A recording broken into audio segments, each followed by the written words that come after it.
Hello everyone, welcome back to Pocket Maths. इस video में हम कंटिन्यू कर रहे हैं applications of selection and arrangement. Basically हमने पिछले वीडियो में जो कुछ क्वेश्चंस देखे थे, हम उन्हीं क्वेश्चंस के आगे और कुछ क्वेश्चंस देखने वाले हैं जो हमारे अभी तक हमने जो भी बेसिक चीज़ें देखी हैं उनको कवर करेंगे। तो आइए, सबसे पहले हमने पिछले वीडियो का जो लास्ट क्वेश्चन देखा था वो क्या देखा था? वो देखा था हमने कि एक वर्ड हमको हमारे पास जो दिया हुआ है प्लेट, हमको इस प्लेट से हमारे टोटल नंबर ऑफ कितने अलग अलग वर्ड्स बन सकते हैं इन लेटर्स का यूज करके, such that all the vowels and all the consonants come together. Consonants क्या थे इसमें? पी एल टी, और वॉवल्स क्या थे? ए ई। तो हमने इस क्वेश्चन को कैसे किया था? हमने सारे कंसोनेंट्स को एक साथ एक बंडल में पैक कर दिया था और सारे वॉवल्स को एक साथ एक बंडल में पैक कर दिया था। सबसे पहला स्टेप हमने क्या किया था? सबसे पहला स्टेप हमने ये किया था कि वॉवल्स और कंसोनेंट्स, इनको किस तरह से अरेंज किया जा सकता है। इनको अरेंज करने के दो मेथड्स हैं। दो मेथड्स क्या थे? या तो कंसोनेंट्स पहले कर दूं फिर वॉवल्स कर दूं, और दूसरा मेथड क्या था? या तो वॉवल्स कर दूं या कंसोनेंट्स कर दूं। बेसिकली दो स्पेसेस थी और इन दो बंडल्स को मैं इन दो स्पेसेस में किस तरह रख सकता हूं। दूसरा स्टेप क्या था मेरा? दूसरा स्टेप था कि मैं अब मैं कंसोनेंट्स को कितने तरीके से अरेंज कर सकता हूं। कंसोनेंट्स मतलब पीएलटी, मतलब तीन मेरे पास जगहें रहेंगी। इन तीन जगहों में मैं आपस में ये पी एल और टी को कितने तरीके से अरेंज कर सकता हूं, वो हो गया था मेरे पास 3 फैक्टोरियल। और फाइनली मैंने क्या किया था? फाइनली मैंने इसी तरह वॉवल्स की इंटरनल अरेंजमेंट देखी थी। वॉवल्स की इंटरनल अरेंजमेंट क्या हो गई? 2 फैक्टोरियल, कि ए और ई को मैं किस तरह से दो जगहों पे जमा सकता हूं। अब मेरे को सबसे पहले स्टेप 1 करनी है, फिर स्टेप 2 करनी है, फिर स्टेप 3 करनी है, फिर मतलब मल्टीप्लीकेशन। तो फाइनल आंसर क्या हो गया था मेरा यहाँ पर? 2 factorial into 3 factorial into 2 factorial, which is equal to 2 into 6 into 2, which is equal to 24। आइए अब हम इस वीडियो में कुछ फ्रेश क्वेश्चंस देखते हैं। बहुत इंपॉर्टेंट क्वेश्चंस हैं क्योंकि इन क्वेश्चंस में मैं आपको बिल्कुल कंसेप्ट क्लियर कर दूंगा कि आप कैसे डुप्लीकेशन करेंगे। ये जो गलतियां कई बार हम लोग करते हैं वो गलतियां कैसे नहीं करनी है, क्या अप्रोचेज यूज नहीं करने हैं, हम सब चीजों के बारे में बात करेंगे। तो सबसे पहला हमारा क्वेश्चन है, in how many veg can two boxes be selected from a chessboard such that both the boxes are of opposite color? मतलब हमको दो बॉक्सेस सेलेक्ट करने हैं। ध्यान रखिए, selected is a keyword, arrange नहीं करने, सिर्फ सेलेक्ट करने हैं। दो बॉक्सेस को सेलेक्ट करना है सच दैट उन दोनों के अपोजिट कलर हो। आप सबको चेस बोर्ड पता ही होगा। चेस बोर्ड में टोटल 8 बाई 8 की एक मैट्रिक्स जैसी होती है जिसमें कि टोटल 64 स्क्वायर्स होते हैं। 64 में से 32 वाइट होते हैं और 32 ब्लैक होते हैं, और ये इस तरह से अरेंज होते हैं। अब हमने क्या करना है? हमको कोई भी दो बॉक्सेस सेलेक्ट करने हैं such that they are of the opposite colours. मतलब कि एक ब्लैक बॉक्स होना चाहिए और एक वाइट बॉक्स होना चाहिए। तो इसको हम कैसे सेलेक्ट कर सकते हैं? इसको कर सकते हैं कि अब आप ध्यान रखिए, यहां पर सिर्फ सेलेक्ट करना है, अरेंज नहीं करना है। तो इसलिए अरेंजमेंट मैटर नहीं करेगा। इसलिए मैं अज्यूम कर लेता हूं कि पहले हमने ब्लैक बॉक्स सेलेक्ट किया, बाद में हमने व्हाइट बॉक्स सेलेक्ट किया। ठीक है। कुछ बच्चे बोलेंगे कि सर ऐसा भी कर सकते कि पहले या तो हमने व्हाइट बॉक्स सेलेक्ट किया या फिर और फिर बाद में हमने ब्लैक बॉक्स सेलेक्ट किया। मैं बोलूंगा बिल्कुल कर सकते हो, आप इन दोनों में से कुछ भी यूज कर सकते हो। पर ये दोनों में से अगर आप इन दोनों को एक साथ यूज करोगे, मतलब अगर आप ये वाले केसेस भी काउंट करोगे और ये वाले भी केसेस काउंट करोगे, तो डुप्लीकेशन आ जाएगा। वो क्यों आएगा वो मैं आपको भी बताता हूं। तो मान लीजिए हमको सबसे पहले हमने एक कोई भी ब्लैक बॉक्स सेलेक्ट किया और फिर बाद में व्हाइट बॉक्स सेलेक्ट किया। तो ब्लैक बॉक्स को सेलेक्ट करने के नंबर ऑफ वेज कितने होंगे? टोटल मेरे पास 32 ब्लैक बॉक्सेस थे, उनमें से मेरे को एक सेलेक्ट करना है, तो मेरा कितना हो गया? 32C1। और व्हाइट बॉक्सेस को सेलेक्ट करने के कितने वेज थे? 32C1, क्योंकि यहाँ भी 32 व्हाइट बॉक्सेस हैं, उनमें मेरे को कोई भी एक बॉक्स सेलेक्ट करना है। तो सबसे पहले मैंने ब्लैक किया फिर व्हाइट किया, तो इन दोनों केसेस को मैं मल्टीप्लाई करूंगा। तो ये कितना हो जाएगा मेरे पास? 32 times 32, which is equal to 1024. So there are 1024 ways of selecting two boxes such that they are of the opposite color. अब ध्यान रखिए, अगर मान लीजिए मैंने व्हाइट बॉक्स सेलेक्ट किया पहले फिर ब्लैक बॉक्स किया, तब भी सेम ही अप्रोच रहेगा। 32C1 इंटू 32C1, ये भी हो जाता है मेरे पास 1024। तो देखिए आप आंसर सेम आ रहा है। अब मैं ये ऐसा क्यों बोल रहा हूं कि आप इन दोनों को ऐड क्यों नहीं करेंगे? क्योंकि ये दोनों केसेस बच्चों हमारे सेम है। अगर मान लीजिए पहले मैंने ये बॉक्स को सेलेक्ट किया, इसको मैं मान लीजिए बोल देता हूं ब्लैक 1 और इसको मान लीजिए मैं बोल देता हूं व्हाइट 1। अगर हमने एक केस सेलेक्ट किया कि पहले ब्लैक बॉक्स चूज करेंगे फिर व्हाइट बॉक्स चूज करेंगे, तो अगर मान लीजिए मैंने ब्लैक वन चूज किया है और व्हाइट वन चूज किया है, और इस मेथड से मैंने पहले व्हाइट वन चूज किया फिर ब्लैक वन चूज किया, अब मेरे को क्या करना है, मेरे को सिर्फ सेलेक्ट करना है, इनको अरेंज नहीं करना। इसलिए ऐसा मैं ऑर्डर रखूं या ऐसा ऑर्डर रखूं, ये दोनों ही ऑर्डर सेम है, क्योंकि यहाँ पे ऑर्डर से फर्क ही नहीं पड़ता है, हमको सिर्फ सेलेक्ट करना था। तो ये दोनों केसेस सेम है। आप देख सकते हैं कि जब सेम केसेस होते हैं तो हमने कैसे डुप्लीकेशन की प्रॉब्लम को अवॉइड किया। आप क्यों नहीं ऐड करेंगे इन दोनों को? आई होप ये क्लियर होगा बिल्कुल। थोड़े और हम प्रॉब्लम्स देखेंगे तो चीजें और क्लियर होती जाएंगी।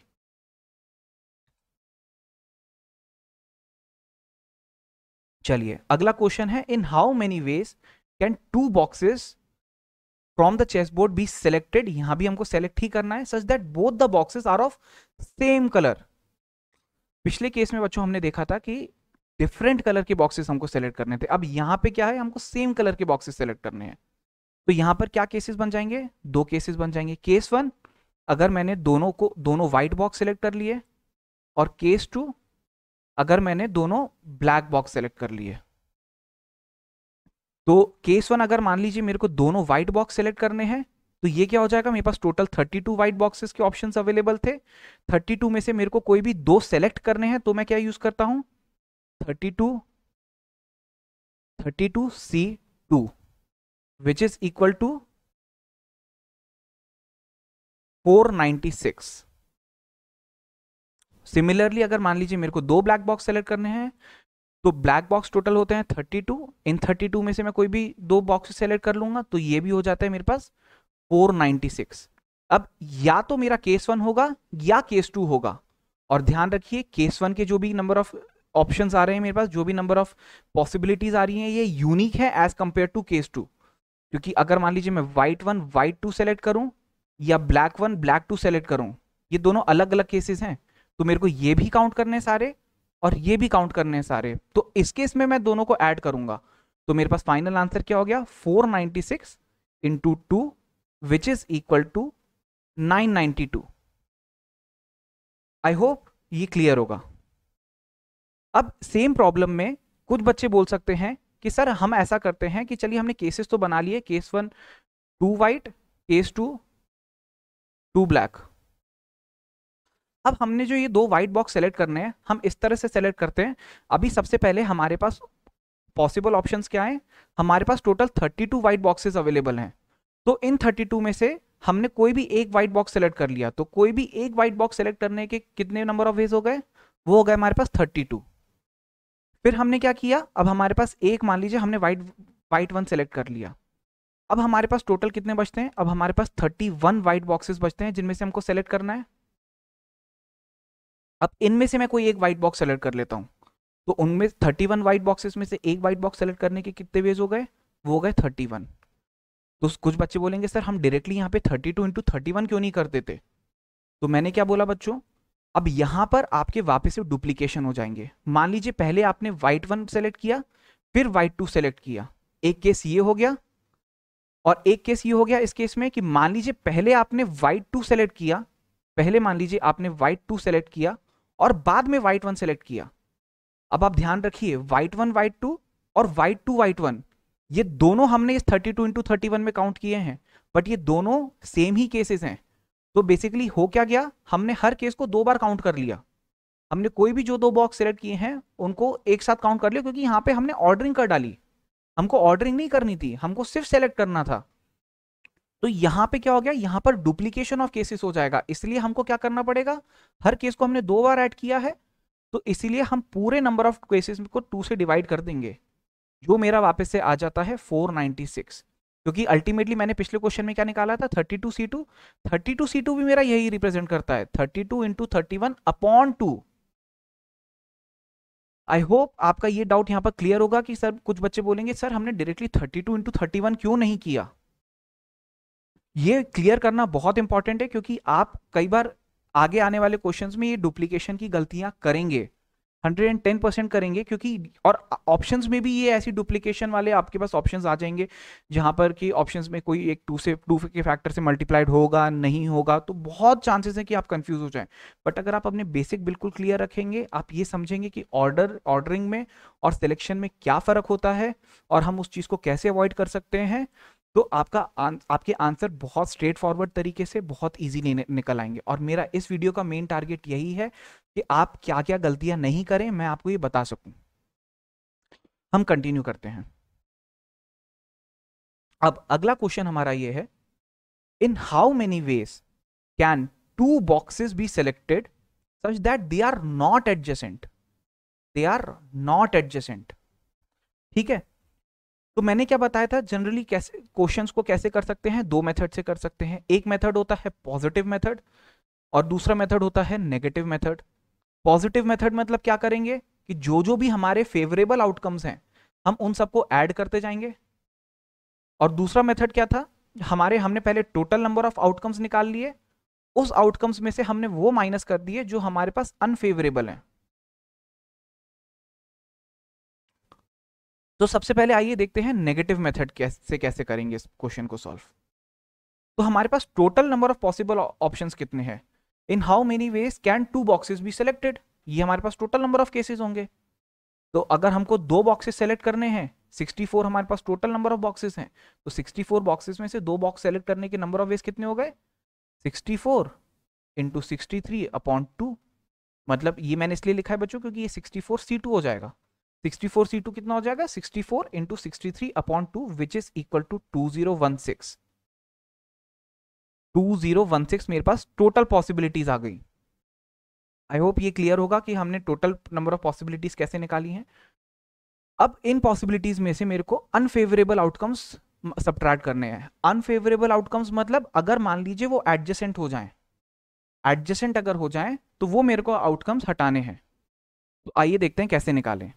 अब अगर कोई भी दो बॉक्सेस मेरे एडजेसेंट होंगे तो या तो वो रो वाइज एडजेसेंट होंगे या वो कॉलम वाइज एडजेसेंट होंगे। फॉर एग्जाम्पल अगर मान लीजिए मैंने एक ये रो उठाई, तो या तो ये दोनों पॉसिबिलिटीज हैं कि ये दोनों एडजेसेंट हो जाएं तो रो वाइज एडजेसेंट हो गए, या फिर पॉसिबिलिटी है कि ये दोनों एडजेसेंट हो जाएं तो ये कॉलम वाइज एडजेसेंट हो गए। तो सबसे पहले देखते हैं, अगर हमारे पास रो वाइज एडजेसेंट हमारे को टोटल नंबर ऑफ पेयर्स निकालने, कि टोटल नंबर ऑफ पेयर जो कि रो वाइज एडजेसेंट है। ठीक है, अब कोई भी एक रो उठा ली, मान लीजिए हमने ये लास्ट रो उठाई, मान लीजिए हमने लास्ट रो उठाई, तो इसमें टोटल कितने पॉसिबिलिटीज हैं, टोटल कितने पेयर्स बनेंगे जो एडजेसेंट होंगे। एक पेयर आपका ये हो गया, एक पेयर ये हो गया, एक ये हो गया, एक ये पेयर, एक ये पेयर और एक ये पेयर। आप देख सकते हैं टोटल ऐसे करके हमारे पास 7 पेयर्स हो गए। इसी तरह हर रो में मेरे पास 7 पेयर्स रहेंगे, हर रो में मेरे पास 7 पेयर्स रहेंगे। तो टोटल रो के हिसाब से total number of adjacent pairs मेरे पास कितने हो गए, 8 into 7 which is equal to 56। अब हम कॉलम वाइज एडजेसेंट देखेंगे। कॉलम वाइज एडजेसेंट देखेंगे, मान लीजिए हमने ये कॉलम 1 सेलेक्ट की, तो ये एडजेसेंट हो गए, ये एडजेसेंट हुए, ये एडजेसेंट हुए, ये दोनों एडजेसेंट हुए, ये हुए, ये हुए और ये हुए। तो यहां भी हमारे पास टोटल 7 पेयर्स हो गए जो एडजेसेंट है। तो कॉलम वाइज टोटल हमारे पास कितने पेयर्स एडजेसेंट हो गए, 8 इंटू 7, क्योंकि हर कॉलम में 7 पेयर और ऐसे करके 8 कॉलम है, तो 8 इंटू 7। अब आप देख सकते हैं यहां पर कोई भी केस डुप्लीकेट नहीं हो रहा है, और हमने टोटल नंबर ऑफ जितने भी एडजेसेंट थे हमने वो सारे काउंट कर लिए हैं। अब कोई बोले कि सर अगर ये दोनों एडजेसेंट हैं तो ये हमने कैसे किस में काउंट किया होगा, ये जो हमने तीसरी रो के जो पेयर वाइज देखे थे उस हिसाब से काउंट किया है। तो हमारे सारे केसेस कवर्ड हैं और कोई भी केस डुप्लीकेट नहीं हुआ है, तो आपको उसकी वरी करने की जरूरत नहीं है। अगर आपको कोई डाउट हो आप कमेंट में पूछ सकते हैं। तो टोटल नंबर ऑफ मेरे पास एडजेसेंट केसेस कितने हो गए, टोटल एडजेसेंट हो गए मेरे पास 56 plus 56 which is equal to 112। तो फाइनल आंसर मेरा क्या हो जाएगा, 2016 which were total number of cases minus जो भी मेरे पास अनफेवरेबल केसेस थे। अनफेवरेबल केसेस कितने थे मेरे पास, 112 केसेस अनफेवरेबल थे। तो फाइनल आंसर मेरा क्या होगा, 1904। अगर मान लीजिए बच्चों सेम क्वेश्चन को मेरे को पॉजिटिव मेथड से करना होता तो मैं कैसे करता, आइए देखते हैं।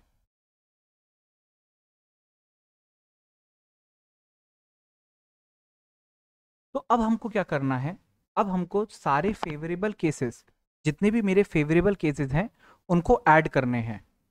तो यहां भी अब मेरे पास 3 तरह के केसेस बनेंगे। केस 1, अगर मान लीजिए मैंने पहला बॉक्स कोई भी कॉर्नर बॉक्स को सेलेक्ट किया, अगर मान लीजिए मैंने पहला बॉक्स कोई भी कॉर्नर बॉक्स को सेलेक्ट किया, तो पहला बॉक्स सेलेक्ट करने के कितने वेज होंगे, जितने मेरे पास कॉर्नर बॉक्सेस हैं। तो टोटल मेरे पास कॉर्नर बॉक्सेस कितने हैं, 4 मेरे पास कॉर्नर बॉक्सेस हैं, ये और ये। अब हर कॉर्नर बॉक्स के करस्पॉन्डिंगली मैं क्या क्या नहीं सेलेक्ट कर सकता, ये नहीं सेलेक्ट कर सकता, ये नहीं सेलेक्ट कर सकता, और वो खुद बॉक्स नहीं सेलेक्ट कर सकता। तो टोटल बॉक्सेस में कितने सेलेक्ट कर सकता हूं हर कॉर्नर बॉक्स के करस्पॉन्डिंग, वो कर सकता हूं मैं 64 minus 3 which is equal to 61 boxes में सेलेक्ट कर सकता हूं हर कॉर्नर बॉक्स के करस्पॉन्डिंगली। तो टोटल मेरे पास कितनी पॉसिबिलिटीज बन गई, अगर मैं पहला बॉक्स कॉर्नर बॉक्स सेलेक्ट करता तो कितनी बन गई, 4 टाइम्स 61, क्योंकि हर बॉक्स के करस्पॉन्डिंगली मैं 61 केसेस सेलेक्ट कर पाता। तो ये कितना हो गया मेरे पास, ये हो गया 244। केस 2, अब अगर मान लीजिए मैं एक एज बॉक्स को सेलेक्ट करता, एज बॉक्स मतलब कोई भी इनमें से कोई एक बॉक्स, या इनमें से कोई एक बॉक्स, या इनमें से कोई एक बॉक्स, या फिर इनमें से अगर मैं कोई भी एक बॉक्स सेलेक्ट करता, तो टोटल मेरे पास एज बॉक्सेस कितने हो गए। मान लीजिए मैंने इस बॉक्स को सेलेक्ट किया, एक एज बॉक्स को सेलेक्ट किया, तो टोटल मेरे पास एज बॉक्सेस कितने होंगे, 2 रोज हैं 2 कॉलम है, हर रो और हर कॉलम में टोटल मेरे पास 6 बॉक्सेस हैं। तो टोटल कितने बॉक्सेस हो गए, टोटल 24 बॉक्सेस हैं। टोटल मेरे पास 24 एज बॉक्सेस अवेलेबल हैं। अब हर एज बॉक्स के करस्पॉन्डिंगली आप कोई भी एज बॉक्स उठा लीजिए, किसी भी एज बॉक्स के करस्पॉन्डिंगली मैं क्या क्या सेलेक्ट नहीं कर सकता, मैं ये नहीं कर पाऊंगा, ये नहीं कर पाऊंगा, और ये नहीं कर पाऊंगा। आप कोई भी एज बॉक्स देख लीजिए, उसके करस्पॉन्डिंगली मैं टोटल 4 बॉक्सेस नहीं सेलेक्ट कर सकता, 3 उसके एडजेसेंट और एक वो खुद। तो टोटल मैं कितने बॉक्सेस सेलेक्ट कर सकता हूं, वो कर सकता हूं मैं 64 minus 4 which is equal to 60।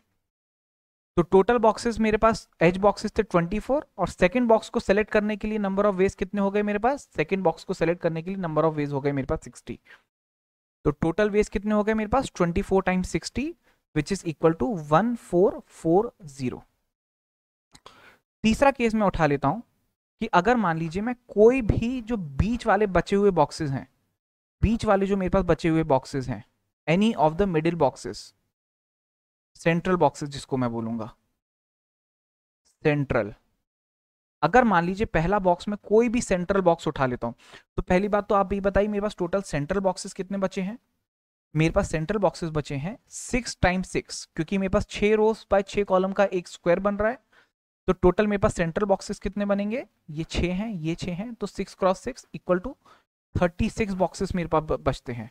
आप चेक भी कर सकते हैं, 4 plus 24 plus 36 is equal to मेरा 64 हो जाता है। तो मैंने सारे बॉक्सेस कवर कर लिए। अब मान लीजिए कोई भी एक सेंट्रल बॉक्स मैंने सेलेक्ट किया, मान लीजिए ये बॉक्स सेलेक्ट किया, इसके करस्पॉन्डिंगली मैं कितने बॉक्सेस सेलेक्ट नहीं कर सकता, 4 उसके एडजेसेंट में सेलेक्ट नहीं कर सकता, और एक वो खुद बॉक्स नहीं सेलेक्ट कर सकता।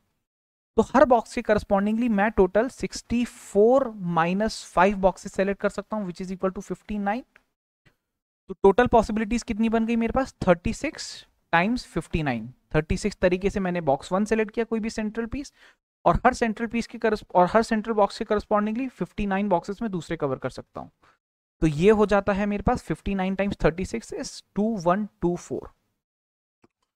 अब या तो केस 1 होगा या केस 2 होगा या केस 3 होगा। तो टोटल मेरा इससे क्या आ जाएगा, जब मैं इन तीनों केसेस को ऐड करूंगा तो मेरा टोटल आ जाएगा 3808। पर क्या ये मेरा करेक्ट आंसर है, बिल्कुल नहीं।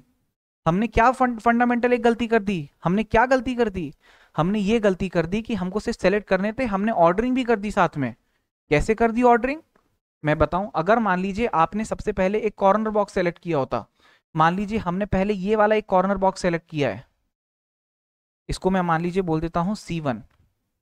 अगर मान लीजिए मैंने पहला कॉर्नर बॉक्स सेलेक्ट कर लिया होता, तो ये वाला केस मेरा किस में आ जाता, ये केस 1 में आ जाता, जब मैंने पहला बॉक्स कॉर्नर बॉक्स सेलेक्ट किया है और उसके करस्पॉन्डिंगली मान लीजिए मैंने सेकेंड बॉक्स ये वाला सेलेक्ट कर लिया, इसको मान लीजिए मैं बोल देता हूं B1। मान लीजिए ये वाला बॉक्स मैंने सेलेक्ट कर लिया, तो ये मेरा इस केस 1 में भी काउंट हो गया।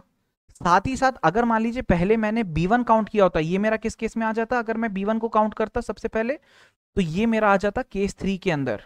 अगर मान लीजिए पहला बॉक्स मैंने B1 सेलेक्ट किया, अब इस B1 के करस्पॉन्डिंगली मैं 59 बॉक्सेस जो सेलेक्ट कर सकता था उनमें मान लीजिए मैंने C1 सेलेक्ट कर लिया एक बॉक्स, तो इधर पे क्या हो गया, एक कॉम्बिनेशन B1 C1 मैंने इधर पे काउंट कर लिया, सॉरी इधर पे मैंने काउंट किया C1 B1 इधर पे काउंट कर लिया, और B1 C1 को मैंने केस 3 में काउंट कर लिया। इसी तरह आप कोई भी पेयर उठा लेंगे उसके करस्पॉन्डिंगली आप देखेंगे कि मैंने उसका अपोजिट भी किसी ना किसी एक केस में काउंट कर लिया है। हो सकता है मैंने दो मिडिल पेयर वाले जो सेलेक्ट किए हैं वो काउंट कर लिए, तो वो भी केस 3 में डबल रिपीटेशन आ जाएगा। तो हर केस के करस्पॉन्डिंगली मेरे पास डबल रिपीटेशन आ रहा है। क्यों? क्योंकि मैंने ऑर्डरिंग भी कर दी इसमें। मेरे को ऑर्डरिंग नहीं करनी थी, मेरे को सिर्फ सिलेक्शन करना था। तो मैं क्या करूंगा, टोटल मेरे पास 2 स्पॉट्स फिल करने थे, तो मैंने बेसिकली मेरे पास 2 टाइम्स मेरा हर एक चीज का एडिशन हुआ है, तो मैं फाइनल आंसर को 2 से डिवाइड कर दूंगा, जो हो जाएगा मेरा 1904। ये हो गया मेरा फाइनल आंसर। हम इस चीज को पिछली वाली स्लाइड से भी चेक कर सकते हैं। जब हमने नेगेटिव अप्रोच यूज किया था उधर भी हमारा आंसर 1904 आ रहा है, और यही आंसर आना चाहिए। तो मैंने अपन ने दोनों अप्रोच यूज करके देख ली, दोनों अप्रोच में क्या मिस्टेक्स हो सकती थी, कैसे हम उन मिस्टेक्स को अवॉइड कर सकते थे, डुप्लीकेशन कब हो सकता है कब नहीं हो सकता, ये हमने इस क्वेश्चन में बहुत अच्छे से देख लिया है। अब हम आगे कंटिन्यू करते हैं।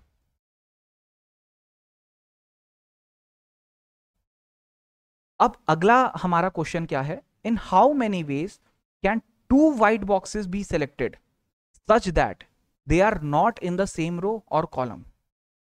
अब हमको क्या करना है, अब हमको 2 व्हाइट बॉक्सेस सेलेक्ट करने हैं, 2 व्हाइट बॉक्सेस सेलेक्ट करने हैं such that they are not in the same row और सेम कॉलम। ठीक है, total number of white boxes हमारे पास कितने हो गए, 32 व्हाइट बॉक्सेस हो गए, करेक्ट। अब हमने मान लीजिए कोई भी एक व्हाइट बॉक्स सेलेक्ट कर लिया, मान लीजिए ये वाला व्हाइट बॉक्स हमने सेलेक्ट कर लिया। अब हमने तो पहला बॉक्स हम कितने तरीके से सेलेक्ट कर सकते हैं, 32 वेज में सेलेक्ट कर पाएंगे, करेक्ट। अब आपने मान लीजिए कोई भी एक व्हाइट बॉक्स सेलेक्ट कर लिया, अब आपको दूसरा व्हाइट बॉक्स कैसे सेलेक्ट करना है सच दैट वो इस रो में ना हो और इस कॉलम में ना हो। ठीक है, तो टोटल हमारे पास कौन कौन से कितने हम और व्हाइट बॉक्सेस सेलेक्ट नहीं कर सकते, 1 2 3 4 5 6 और ये खुद एक बॉक्स, तो 7। तो अभी हमारे पास total number of white boxes जिनको हम सेलेक्ट कर सकते हैं वो कितने बचते हैं, वो बचते हैं 32 - 7 विच इज इक्वल टू 25। तो हम टोटल 25 तरीके से अगले व्हाइट बॉक्स को सेलेक्ट कर सकते हैं। अब वापस से हमको सिर्फ सेलेक्ट करना था, हमने क्या कर दिया, यहां पे ऑर्डरिंग भी कर दी है। ऑर्डरिंग कैसे कर दी, मान लीजिए इस व्हाइट बॉक्स को का नाम दे दिया मैंने W1, इस व्हाइट बॉक्स का नाम दे दिया मैंने W1, ये व्हाइट बॉक्स, और बाद में मान लीजिए मैंने इस व्हाइट बॉक्स को सेलेक्ट कर दिया, मान लीजिए ये हो गया मेरा W2। अब एक केस ये हो सकता है कि मान लीजिए मैंने पहले जो 32 ऑप्शंस थे मेरे पास उसमें मैंने W2 को चूज कर लिया था, और बाद में जो मेरे पास इस बॉक्स के करस्पॉन्डिंगली जो मेरे पास 25 ऑप्शंस बचे थे उसमें मैंने W1 को सेलेक्ट कर लिया। तो एक केस ये हो गया कि W1 को पहले सेलेक्ट किया फिर W2 को किया, एक केस ये हो गया W2 को किया और W1 को बाद में किया। ये दोनों केसेस मैं काउंट कर चुका हूं इसमें, बट जबकि ये दोनों मेरे पास सिमिलर केसेस हैं, तो मतलब ये डुप्लीकेट हो गए। तो मेरा क्या हो जाना चाहिए, हर केस को मैंने 2 बार ऐड किया है, तो फाइनल आंसर को मैं 2 से डिवाइड कर दूंगा। तो ये कितना हो गया बच्चों मेरे पास, ये हो गया 16 × 25 विच इज इक्वल टू 400। मैं उम्मीद करता हूं ये चीज आपको बिल्कुल क्लियर हो गई होगी। यहां पर कोई डाउट वाली बात नहीं है, हम पहले डुप्लीकेशन हुए हैं नहीं हुए, कैसे होते हैं क्या होते हैं, हम हर एक चीज कवर कर चुके हैं ऑलरेडी इस वीडियो में। तो ये आपके लिए बहुत स्ट्रेट फॉरवर्ड क्वेश्चन है, बहुत इजी क्वेश्चन है। ठीक है, अब इसी क्वेश्चन को अभी हमने क्या किया, हमने पॉजिटिव मेथड से किया कि हमने वो केसेस लिए कि जो हमारे लिए फेवरेबल हैं। एक बार इस क्वेश्चन को हम एक बार टोटल केसेस में से माइनस करके देख लेते हैं, तो देखते हैं उससे भी हमारा आंसर आता है या नहीं आता। तो total number of ways in which 2 white boxes can be selected कितने हो जाते मेरे पास, वो हो जाते बच्चों 32C2, क्योंकि 32 टोटल व्हाइट बॉक्सेस थे। 32C2 कितना हो जाता है मेरे पास, 32C2 हो जाता है 496। अब मेरे को क्या सब्ट्रैक्ट करना है, उनमें से वो सारे केसेस सब्ट्रैक्ट करने हैं सच दैट दोनों व्हाइट बॉक्सेस मेरे सेम रो या सेम कॉलम में आ जाए। तो हमने आप आप पीछे जाके देखिए, हमने एक एडजेसेंट टाइप क्वेश्चन किया था, इसमें भी हम सेम टाइप का अप्रोच फॉलो करेंगे। अब मान लीजिए मैं जो 2 व्हाइट बॉक्सेस को सेलेक्ट कर रहा हूं वो दोनों अगर रो वाइज एडजेसेंट हो गए, अगर मान लीजिए वो दोनों मेरे अगर मान लीजिए वो दोनों मेरे एक रो में आ गए, ठीक है, तो क्या पॉसिबिलिटीज हैं? अगर कोई भी एक रो को सेलेक्ट किया मैंने, उस रो को सेलेक्ट करने के बाद मेरे पास हर रो में कितने ऐसे व्हाइट के पेयर्स हैं? टोटल मेरे पास 4 व्हाइट थे, तो उन 4 में से मैं 2 को सेलेक्ट कर लूंगा, तो 4c2 हो गया। अब ऐसे करके मेरे पास 8 रो हैं, तो टोटल क्या हो गया मेरा? 8 टाइम्स 4c2। हर रो के करस्पॉन्डिंगली 4c2 पेयर्स मेरे पास बन रहे हैं, तो ये टोटल कितना हो गया? 8 into 6 which is equal to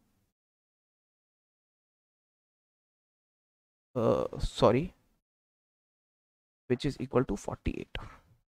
8 6 48। Similarly ये वाले मैंने अभी क्या देखे? मैंने रो वाले देखे। अगर मान लीजिए मेरे पास जो व्हाइट पीसेस मेरे अगर दोनों सेम कॉलम में हो जाते, तो टोटल मेरे पास 8 कॉलम्स है, मल्टीप्लाइड बाय, क्योंकि पहले मैंने एक कॉलम को सेलेक्ट किया, फिर उस कॉलम के अंदर दो कोई भी व्हाइट पीसेस को सेलेक्ट करने के नंबर ऑफ वेज कितने हो गए? 4c2। तो ये कितना हो गया? ये भी मेरा हो गया 8 into 6 which is equal to 48।